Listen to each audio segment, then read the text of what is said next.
ফুচকা খাবি? রিক্সা করে কলেজে যাওয়ার পথে রাস্তায় পাশে হাই স্কুলটার সামনে একটা ফুচকার ছোট দোকান দেখে রিমাকে প্রশ্ন করলো রুশান। রিমার মন তখন ভিন্ন চিন্তায় ডুবে আছে, কারণ আজ 5 দিন পর কলেজে যাচ্ছে সে। যেই ছেলেগুলোর ভয়ে এতদিন ঘরে বসেছিল তাদের সামনে দিয়ে রুশান নিয়ে যাচ্ছে তাকে। মনে একটাই প্রশ্ন, আচ্ছা তারা যদি কোনো ঝামেলা করে, রামিম ভাইয়ের মতো যদি রুশান ভাইয়াকেও মারে? এসব চিন্তার মাঝে রুশানের এমন ফুচকার অফারে একটু চমকে উঠে রিমা। ভয়ার্ত চেহারায় দুদিকে মাথা নাড়িয়ে না সূচক অসম্মতি জানায়। রুশান একটু হেসে রিক্সা থামাতে বলে নেমে ফুচকার দোকানটায় চলে গেল, কারণ সে ভালোই জানে রিমা ফুচকা, আইসক্রিম, চটপটি, ঝালমুড়ি এসব ছাইপাশ বেশি পছন্দ করে। আজ হয়তো ভয় আছে একটু। তারপর আর কিছুটা গেলে মোড়ে সেই ছেলেগুলোকে দেখতে পায় রিমা। ভয়ে কাচুমাচু হয়ে মাথা নিচু করে রুশানের গা ঘেঁষে বসেছে। ছেলেগুলো সামনে আসলে রুশান রিক্সা থেকে নেমে ছেলেগুলোর সামনে দাঁড়ায়। একটা ছেলে প্রথমে একটু হিরোগিরি দেখালেও রুশান পকেট থেকে একটা কার্ড বের করে তার সামনে ধরলে চুপসে যায় ছেলেটা।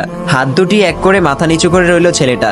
রুশান কার্ডটা পকেটে নিয়ে 2 হাত প্যান্টের পকেটে গুজে ছেলেটাকে বলে, নিজের হাতে নিজের 2 গালেই থাপ্পড় দাও। ছেলেটা চুপচাপ নিজের হাত দিয়ে নিজের 2 গালে থাপড়াতে লাগলো। রুশান এবার এক হাতে তাকে থামিয়ে দিয়ে বলে, তো রিমাকে আজ থেকে কিসের নজরে দেখবে শুনি? ছেলেটা মাথা নিচু অবস্থায় বলল, বোনের নজরে। রুশান তৎক্ষণাৎ ছেলেটার গালে কষে একটা থাপ্পড় দিয়ে বলে, কিসের নজরে? ছেলেটা সোজা হয়ে বলল, জি মায়ের নজরে দেখব। রুশান আবার 2 হাত পকেটে নিয়ে ছেলেটাকে বলে, যা ওর কাছে গিয়ে বলো মা আমাকে ক্ষমা করে দেন। ছেলেগুলো তাই করলো। রুশান রিক্সায় উঠে বলে, আর যদি কখনো শুনি যে ওর দিকে তাকিয়েও কেউ কথা বলছো, তাহলে কি হবে তা মুখে বলার প্রয়োজন বোধ করছি না। কাজের মাঝেই আমার আসল রূপটা দেখতে পাবে। বলে রিক্সায় উঠে রিমাকে নিয়ে আবারও রওনা দিল রুশান। রিমা কিছুক্ষণ চুপ থেকে বলল, ওরা যেমন ভীত হয়ে আছে কেন? রুশান একটু হেসে বলে, বাঘ যতই ভয়ঙ্কর হোক, একবার শিকারীদের ফাঁদে পড়লে তারা বুঝতে পারে দৌড় কতটুকু। যাই হোক, আজ থেকে স্বাধীনভাবে চলাফেরা করতে পারবি। ওরা চোখ তুলেও তাকাবে না। ছাদে বসে এক হাতে সিগারেটের টানে ধোঁয়া উড়াচ্ছে তুষার, অন্য হাতে ফোন নিয়ে তাকিয়ে আছে প্রিয় মানুষটার মেসেজের আশায়। 6 মাস হলো তাদের রিলেশন। সবকিছু ঠিকঠাকই ছিল, কিন্তু কয়েকদিন ধরে সে খুব ইগনোর করছে তুষারকে। গতকাল তো সরাসরি বলে দিল, দয়া করে আমাকে আর মেসেজ দিবেন না, আমার বিয়ে ঠিক হয়ে গেছে, আমার আশা ছেড়ে দাও আর নিজের জীবন গুছিয়ে নাও, আমার থেকেও খুব ভালো একটা মেয়ে পাবে তুমি। এরকম আরো অনেক সান্ত্বনামূলক মেসেজ, যা পড়ে বারবার চোখের পানি মুছে আবার ফোনের দিকে তাকিয়ে থাকে তুষার। এক বসায় অলরেডি 1 প্যাকেট সিগারেট শেষ তার। তবুও বুকের ভেতরটা আরো বেশি জ্বালাপোড়া করছে। মেয়েটা কেন করলো এমন? কেন জীবনে এসে আবার এভাবে হারিয়ে গেছে? কেন জীবনে এসে এভাবে হারিয়ে যাচ্ছে? আমি তো তার সাথে কোনোদিন খারাপ ব্যবহারও করিনি, তাহলে কিসের শাস্তি দিল এটা? ভাবতে ভাবতে আবারও চোখের পানি মুছে নিল তুষার। আজ 2 দিন পর সুস্থ হলো নিবিড়। ওদিকে নীরা বারবার ফোন করে বলছে তার সাথে ইমিডিয়েটলি দেখা করতে। নিবিড়ও তাই চলে গেল নীরার সাথে দেখা করতে। তাই যথাসময়ে চলে গেল নির্দিষ্ট স্থানে, যেখানে নীরা আগে থেকেই বসেছিল। নীরা রেগে থাকলেও তা নিবিড়কে বুঝতে দিল না। নিবিড়ের গালে হাত রেখে বলল, বাবু তোমার 2 নম্বর গার্লফ্রেন্ডের নাম কি যেন? নীরা চালাকি বুঝে ওঠার আগেই নিবিড় আবেগে বলে ফেলে পাখি। চট করে নীরা তার কলার চেপে ধরে বলে, তার মানে তোর আরো গার্লফ্রেন্ড আছে? একটা নাম বলবি আজকে। নিবিড় নিজের বোকামি বুঝতে পেরে জিভে কামড় কাটলেও তারপর পরিস্থিতি নিয়ন্ত্রণে আনার জন্য বলল, আরে আমার পুরো কথাটা তো শুনবে নাকি? নীরা ওভাবে ধরা অবস্থাতেই বলল, কি বলবি বল। নিবিড় বলল, আগে ছাড়ো, না হলে বলবো কিভাবে। নীরা ছেড়ে তার সামনে দাঁড়িয়ে রইল। নিবিড় আদুরে কণ্ঠে বলে, আমার প্রথম ও শেষ ভালোবাসাটাই হলে তুমি, আর বাকি বলতে বুঝিয়েছি তোমাকেই। তুমিই আমার পাখি, তুমিই আমার হাতি, জিরাফ সব। তাই বলে কি আদর করেও তোমাকে কিছু নিজের পছন্দের মতো নামে ডাকলে তুমি রাগ করেছো? ঠিক আছে, আর কখনো কোনো আদুরে নামে ডাকবো না। নীরা এবার অপরাধীর ন্যায় চেয়ে বলল, সত্যিই তো তোমার আর কোনো গার্লফ্রেন্ড নেই? এক কথা কয়বার বলবো, তুমিই আমার সব।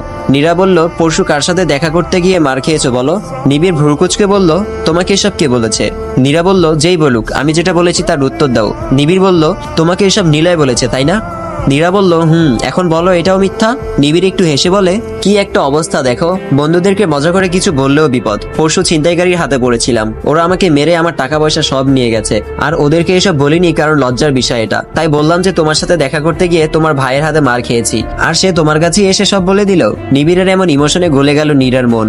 নিবিড়ের দিকে চেয়ে বলে, বাদ দাও ওসব, যা গেছে মালের উপর দিয়ে গেছে, জানের উপর দিয়ে তো যায়নি। নিবিড় একটু মন খারাপ করে বলে, এখন এই মাসের ভাড়া, খাওয়ার খরচ কোথা থেকে দিব কিছুই বুঝতে পারছি না। এমন একটা পরিস্থিতিতে পড়ে গেছি যে না পারছি কাউকে বলতে। নীরা এবার পাশ থেকে কিছু টাকা বের করে নিবিড়কে দিয়ে বলে, এই নাও, আপাতত এটা দিয়েই চালাও, এরপরও লাগলে বলো, আমি পাঠিয়ে দিব। তবুও মন খারাপ করো না প্লিজ, তোমাকে বিষণ্ণ মনে একদম ভালো লাগে না। নিবিড় একটু ঢং করে বলে, তোমার থেকে এভাবে টাকা নিব, বিষয়টা একটু লজ্জাজনক। নীরা বলে, আরে তোমার আমার কি, হ্যাঁ বলো যে আমাদের। নিবিড় বলল, আচ্ছা তুমি যখন এত করে অনুরোধ করছো, না কিভাবে করি বলো? হাজার হোক তুমিই তো আমার সব। তবে হ্যাঁ, সব টাকা কিন্তু বিয়ের পর শোধ করে দিব। নীরা একটা হাসি টেনে ফোনের দিকে চেয়ে বলে, বাড়ি থেকে ফোন দিচ্ছে, আমাকে এখন যেতে হবে। নিবিড় বলে, চলো তোমাকে এগিয়ে দিয়ে আসি। নীরা বলল, না লাগবে না, সামনেই একটা রিক্সা ডেকে উঠে যাব। বাই বাই, ভালো থেকো। আর দয়া করে ফোন দিলে ধরবে, বলেই চলে গেল নীরা। নিবিড় কিছুক্ষণ চেয়ে থেকে একগাল হেসে টাকাগুলো দিয়ে বাতাস করতে থাকে গায়ে। চারদিকে চেয়ে তারপর টাকায় চুমু দিয়ে মানিব্যাগ নিয়ে হাঁটা ধরে সে। এভাবেই চলে দিনকাল।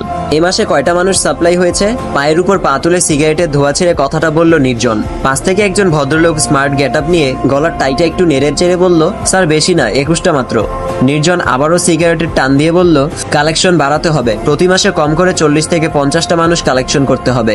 পাশের লোকটা আবার বলে, কি করব স্যার, খুব সাবধানতার সাথে কাজগুলো করতে হয়, একবারেই ভেতরের খবর বাইরে চলে গেলে সব শেষ, প্ল্যান মাফিক করতে হবে সব। নির্জন এবার উঠে দাঁড়িয়ে বলে, প্রয়োজনে দলের লোক আরো বাড়াও, সবার অ্যামাউন্ট বাড়িয়ে দাও, তবুও কালেকশন বাড়াতে হবে। তবে হ্যাঁ, ওসব মানুষদেরকে টার্গেট করবে যারা খুবই অসহায়, যেন নিখোঁজ হয়ে গেলেও পরিবারের মানুষরা খুব বেশি তোলপাড় করতে না পারে।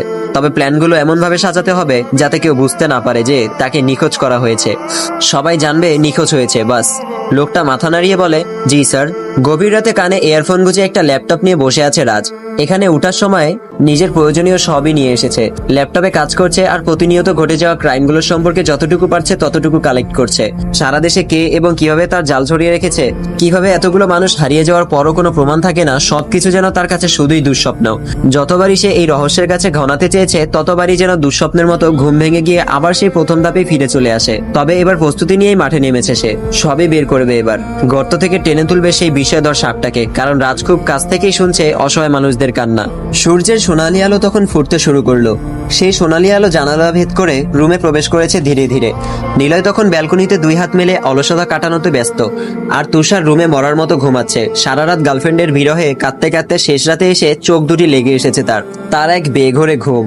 ফরিদ আন্টি নাস্তা তৈরি করে টেবিলে সাজাচ্ছিল, তখনই কলিং বেলের শব্দ আসে। দরজা খুলে দেখে রাজ আর নিবিড় বাইরে দাঁড়িয়ে আছে। খুব ভোরে জগিং করতে বেরিয়েছিল দুজন। নিবিড় ফরিদ আন্টির কাছে গিয়ে বলে, ফ্লেভার তো দারুণ ছড়াচ্ছে আন্টি, আজ কি তৈরি করেছেন আমাদের জন্য? ফরিদ আন্টি নাস্তা টেবিলে আনতে আনতে বলে, গরুর মাংসের সাথে পরোটা, চা আর নুডলস, সাথে একটা কেক বানিয়েছি। নিবিড় একটু হেসে বলে, আজ এত কিছু আর হঠাৎ কেক বানিয়েছেন আন্টি, কোনো বিশেষ কিছু নাকি? ফরিদ আন্টির আজ গোমরা মুখ।